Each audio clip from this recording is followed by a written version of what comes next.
بنێرانی دەنگی ئەمریکام کاتەوە کاتێکتان باش من دیار جەمالم ئەمڕۆ گفتوگۆیەکی زۆر تایبەت لەسەر دۆخی ڕۆژهەڵاتی ناوەڕاست دۆخی ئێران دوایین ئۆپراسیۆنی تووڕەیی ئەفسانەی ئەمریکا دژ بە ڕژێمی ئێران ناوخۆی ئێران لەگەڵ بەڕێز ڕەزا کەعبی سکرتێری کۆمەڵەی زەحمەتکێشانی کوردستان. کاک ڕەزا زۆر سوپاس بۆم دەرفەتە. ئەمێ لەو پرسیارە و دەست پێ بکەم دۆخی ئێستای ئێران چۆنە بینی؟ دۆخی ئێستای ئێران بۆ هەمووان بۆ هەموو جیهان حاشا هەڵنەگرە کە دۆخێکی زۆر خراپە. ئەویش ئاکامی 47 ساڵ دەسەڵاتدارەییەکی فاشیستی سەرکوتگەرانە بێبەزەیانە تۆقێنەرانە و داڕمانی ئابووری داڕمانی سیاسی داڕمانی ئەخلاقی داڕمانی ئیداری هەمووانەی پێوە دیارە.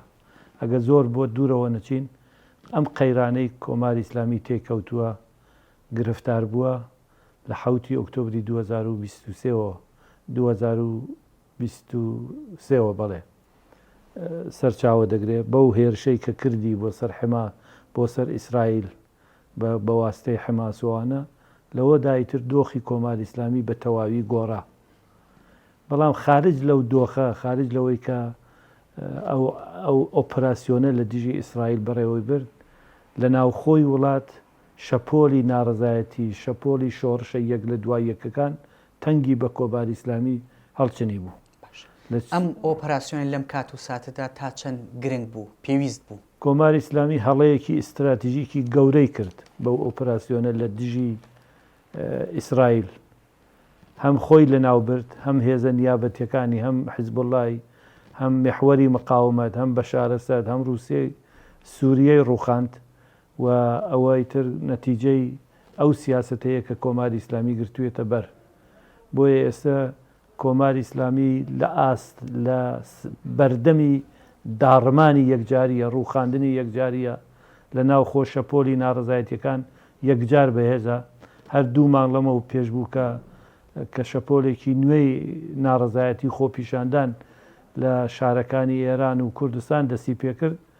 لە دووشەوە فقط لە دووشەوە دەیان هەزار کەسیان خەڵتانی خوێن کرد و جەنایەتکارانە کوشتینیان. لەم کات و ساتەدا گەر شەپۆلی ناڕزایەتی دیسانەوە سەر هەڵبداتەوە ئێوە تا چەند پاڵپشت و هاوکاری ئەو خەڵکا بن؟ ئێمە نەتەنیا پاڵپشت و هاوکاری ئەو خەڵکەین بەڵکو بزوێنەری شۆڕشی جەماوەرین.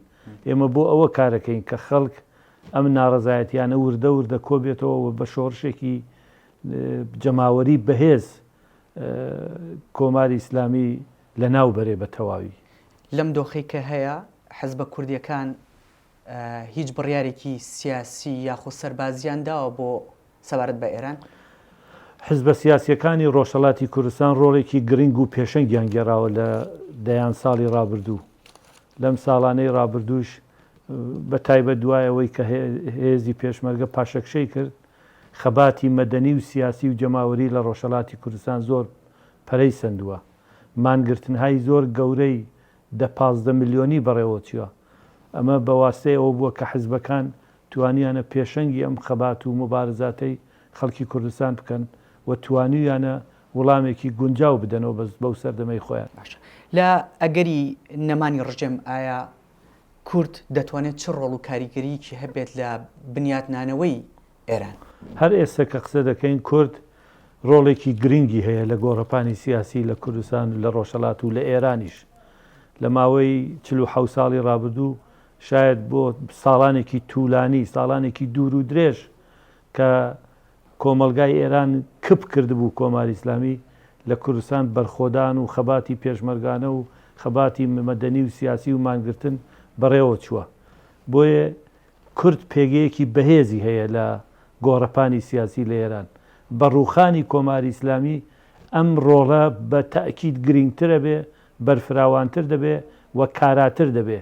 من پێم وابێ نەتەوەکانی ئێران پشت و پەنای کوردن بە بزوتنەوەی ڕزگاری خوازی کورد لە سەردەمێکی باش بەسەرە بە هەروەها کۆمەلگای مەدەنی لە ئێران هەمیشە پاڵپشتی خەباتی خەڵکی کوردستان بووە. ئێوە هیچ بڕێرێکتان داوە کە بچنە ناو ئێرانەوە کەم دۆخی کە ئێستا هەیە؟ ئێمە وە دەتوانم بڵێم هەموو حیزبەکان خۆیان بۆ ڕاپەڕینی مەزنی ڕۆژهەڵاتی کوردستان ئامادە کردووە. ئەم ڕاپەڕینە بەڕێوەیە بە تاکید نە لەبەرەوە خاترەوەی کە ئۆپەراسیۆنی ئەمریکا و ئیسرائیل دژی کۆماری ئیسلامی دەستی پێکردووە، ئەوەش کاریگەری خۆی هەیە، دەتوانێت بەم خەباتە بەم شۆڕشەی کوردستان هێز و توانێکی زۆرتر ببەخشێ. بەڵام حەقیقەتەوەیە پتانسیەلی شۆڕشی کوردستان، هێزی خودی شۆڕشی کوردستان توانیەتی تا ئێستا بربەرەکانێ بکات لەگەڵ یەکێک لە هارترین ڕژیمەکانی سەردەم، بۆیە لە پتانسیێلی و لە زەرفیەت و لە قدرەتێکی زۆر بەرخوردارە بزوتنەوەی ڕزگاری خوازی کورد. باشە، ڕژێمی ئێران ئێستا هیچ فشارێکی بۆ ئێوە هێناوە یاخود هیچ مەترسیەکەی لەسەر ئێوە بۆ ئەوەی هیچ جوڵەیەک نەکەن لە کوردستانەوە؟ ناتوانێ ئێستا لە مەوقعیەتێکان نییە کە فشار گوشار بخاتە سەر حزبەکانی ڕۆژهەڵات، هەڕەشەکە دەکا، گۆڕەشە دەکا، فشار دێنێ بۆ دەوڵەتی عێراق، بۆ هەرێمی کوردستان، بەڵام تا ئێستا هیچ سەرکەوتنی لەم بارەوە بەدەست نێناوە. ئەمریکا داوا لە هاونیشتمانیانی ئێران دەکات کە ئەم دەرفەتە بقۆزنەوە و ئەوەیە لە ڕۆژانی ڕابردوودا ئۆپەراسیۆنی دەست پێ کردووە و ژمارێکی زۆر لە سەرکردە باڵاکانی ئێران کوژراون. ئایا هاوکاری ئەمریکا چی پێویستە، چیتر پێویستەکە بۆ ئێران؟ من بەڕاستیەوە بۆ خۆیان دەتوانن بزانن چی پێویستە چی پێویست نییە، بەڵام پێم وابێ ئەم لێدان لە ئێران زەمینەی زۆرتر خۆشەکە بۆ ئەوەی شۆڕشی ژەماوەری هەستێتە سەر پێ، ئێحساسی دڵگەرمیەکەکەن، ئێحساسی پشتیبانیەک دەکەن.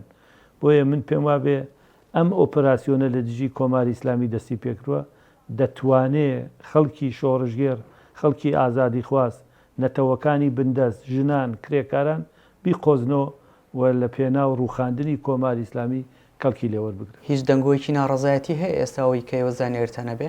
بەڵێ، خەڵک تا و جێگەی بە ڕۆژهەڵاتی کوردستان هەڵدەگرێتەوە، خەڵک ئامادەی ئەم ڕاپەڕینن بۆ دەرفەتێک دەگەڕن.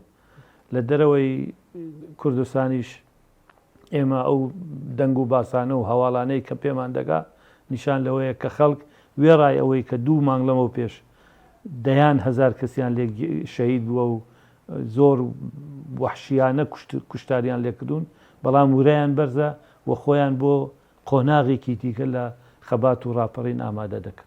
گەرزانیارتان هەبێ ئایا چاودێری خەڵکەکرێت لایانی ڕژێمی ئێرانە بۆ ئەوەی کە شەپۆلی ناڕەزایەتی دەست پێ نەکاتەوە؟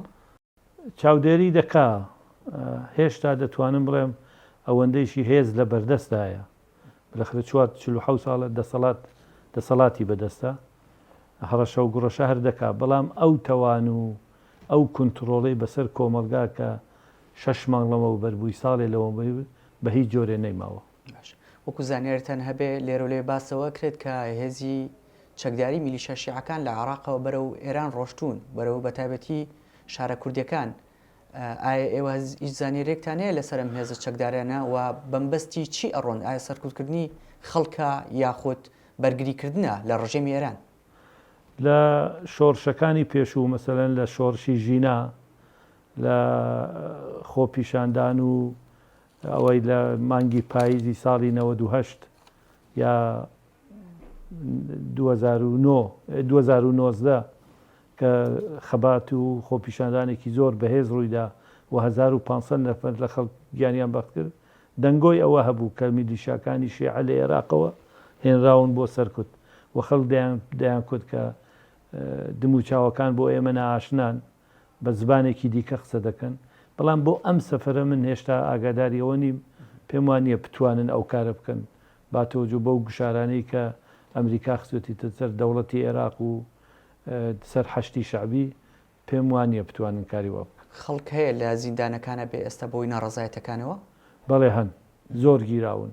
2 مانگ لەوە پێش دوای ئەو کوشتارە بێ بەزەیانە کە کردیان، دەیان هەزار کەسی دیکەش ئێستا ڕاپێکی زیندانەکان کراون و لەوێ. بەتایبەتی لە چی شارێکەمانە کە دەستگیر کراون؟ لە کرماشان، لە ئابدانان، لە قەسری شیرین، لە تاران، لە سنە، لە شیراز، لە ئیسفهان لەمانە گیراون. حکمیان بەسەرا سەپێنراوە؟ زۆر دەربەستەوە نین، حکم ڕەواڵی قانونی و دادگایی تێ ناکەن، بەڵکو تر حکم بۆ خۆیان دەیسەپێن یەک دوو نەفەریشیان ئیعدام کردو. زۆر باشە. حزبە کوردیەکان لەم کات و ساتەدا تا چەند ئەتوانن بەیەکەوە یەکەڵوێست و یەکگرتوو بن بۆ بڕیاردان.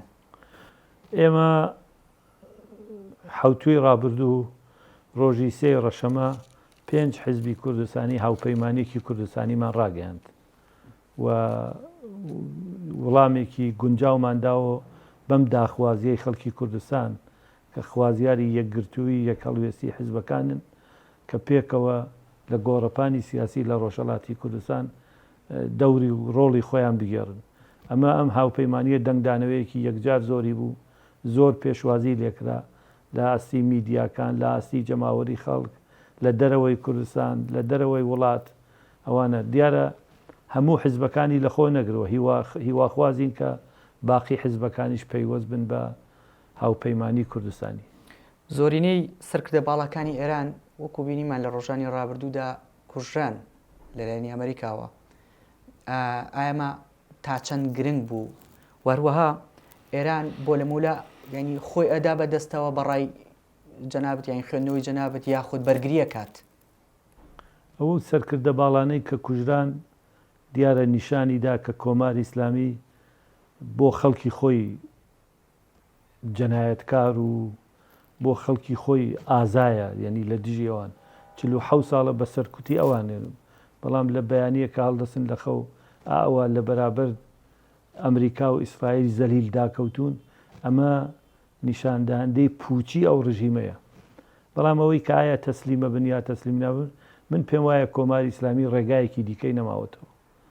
یا دەبێ بە تەواوی تەسلیم بێت و بڕوات، یا دەبێ لە نێو بچێ. هیچ ڕێگایەکی تری نەماوە. لە هەر حاڵەکە لە نێوچوونە بۆ کۆماری ئیسلامی. ئەو کۆماری ئیسلامیەی کە 47 ساڵە ڕۆژهەڵات ئاگری لە ڕۆژهەڵاتی ناوڕاست کردوێتەوە، بووەتە غودەیەکی سەرەتانی بۆ خەڵکی ئەو ناوچەیە، دەبێ بڕوە. ئەمە بێگومان دەبێ بڕوە، هیچ شتێک تازە پێشی پێ ناگیری. ئەتوانین بڵین بۆ لەموو لە ڕۆژهەڵاتی ناوەڕاست ئایا هەڵەمژێ و هەروەها بۆنی ئازادی لێدێ بۆ لەموو لە شەڕ و ئاژا و کوشتارەکان بەرەو کۆتایی ئەچێت وەکۆی کە ئێستاکە هەیە کە ئەو هێرشە بەرفراوانی کراوەتە سەر ڕژێم و ڕژێمی ئێران و ڕژێمی ئێران وا خەریکە لە ناوەچێت. بە تاکید وایە ساڵی 1970 کاتێک کە کۆماری ئیسلامیات سەرکار پەردەیەکی ڕەشی بەسەر ڕۆژهەڵاتی ناوڕاست کێشا. ئیسلامی توند ئاژۆ پەرەیسەند،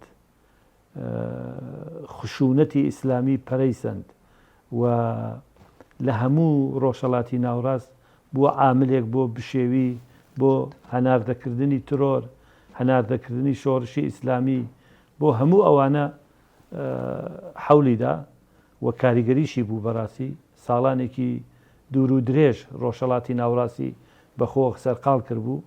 هەر بۆیە تاونە تاو خامنەی دەیکوت کە ئێمە لە 5 پایتەختی ڕۆژهەڵاتی ناوڕاست حاکمیت دەکەین. بەڕووخانی جا هاتمەوتان ئەسکەم بەڕووخانی کۆماری ئیسلامی ئەمرا دەورێکی تازە لە ئازادی و لە بەرابەری و لە پێکەوە ژیان و لە دموکراسی لە ڕۆژهەڵاتی ناوڕاست دەست پێکە. ئیسلامی تۆنداژۆ زۆر زۆر کز و لاوازە بێ، دەخاڵەتی ئیسلامی، دەخاڵەتی مەسەبی، دەخاڵەتی ئاینی لە ژیان و گوزەرانی خەڵک تا دێ کەم و کەمترە بێتەوە و من پێم وابێ قۆناغێکی تازە لە ڕۆژهەڵاتی ناوڕاست دەست پێ دەکا. قۆناغێکی تازە بۆ مەسەلەی کورد لە ڕۆژهەڵاتی ناوڕاست دەست پێ دەکا و بۆ کۆمەلگای ئێرانیش دەرفەتێکی زێڕین دەکاتەوە. پێت وایە ئەم جەنگە درێژە بکێشێ یاخود کورتخایەنە بێت، خوێندنەوەی بەڕێستان چێ بێت؟ من پێم وایە کورتخایەن دەبێ. کۆماری ئیسلامی ناتوانێت بەرامبەرکەیەکی درێژخایەنی لەگەڵ ئەم هێرشانە بکات، ئەم شەڕە بکات. لە عینی حاڵە خەڵکیش هەر ڕۆژە ممکنە هەستن پەلاماری بدەن، ڕاپەڕن و کاری ڕژیم یەکسەر بکەنەوە. مەترسی لەسەر کوردستان و عێراق هەیە؟ ئێران لە دوا ساتەکانە بێت گورزی لێبۆشێت؟ من پێم وانە ئاخرین پەلە قاژەکانی بکە، بەڵام ناتوانێت کارێکی زۆر گەورە و زۆر وێرانکەر بکات. تەوان و زەرفەتی ئەوەی نەماوە. دوایین قسەی تۆ چێ بێت سەبارەت بە دۆخی ئێران و حزبە کوردیەکان چی بکەن باشە؟ من پێم وایە تاوجێی بە ڕۆژهەڵاتی کوردستان و بزافی ڕزگاری خوازی کورد لە ڕۆژهەڵات تەرەگەڕێتەوە. من گەشببینم بەوەی کە قۆناغێکی تازە خەریکە دەست پێەکە بە ڕووخانی کۆماری ئیسلامی قەزیەی کورد لە ڕۆژهەڵاتی ناوڕاست دەچێتە قۆناغێکی کەوە خەڵکی کوردستان لە هەموو بەشەکانی ڕزگار دەبن بەدەست یەکێ لە داگیرکەرانی سوێن خواردووی خەڵکی کوردستان و من وازانم کە بۆ خەڵکی کوردستان بۆ ئازادی بۆ دموکراسی بۆ بەرابەری بۆ هەموو ئەوانە دەورەیەکی هیوا بەخشە و من زۆر لەم بارەوە گەشتبینم بەڕاستی. ئەوە وتم دوایین پرسیارە بەڵام ئەمە با بکەم بە دوایین پرسیار کەی ئێوە هەنگاوەنێن بەرەو ئێران؟ ئێمە دەبێ هەلومەرجەکە زۆرتر لێک بدەینەوە خۆمان زۆرتر سازکەین سازیش بووین ئامادەین بە هەلومەرجی ناوخۆی ڕۆژهەڵاتیش مەربوتە کە خەڵک چەنێ ئامادە بن چون دەبێت تێکەڵێک بێ لە ڕاپەڕینی جەماوەری و خەباتی پێشمەرگانە. زۆر سپاس کاکزە ئەزت کێشە زۆر سپاس. بەڵێ بینەرانی دەنگی ئەمریکا تاوەکو دیدارێکی دیکە بەخواتان ئەسپێرم و خواتان لەگەڵ.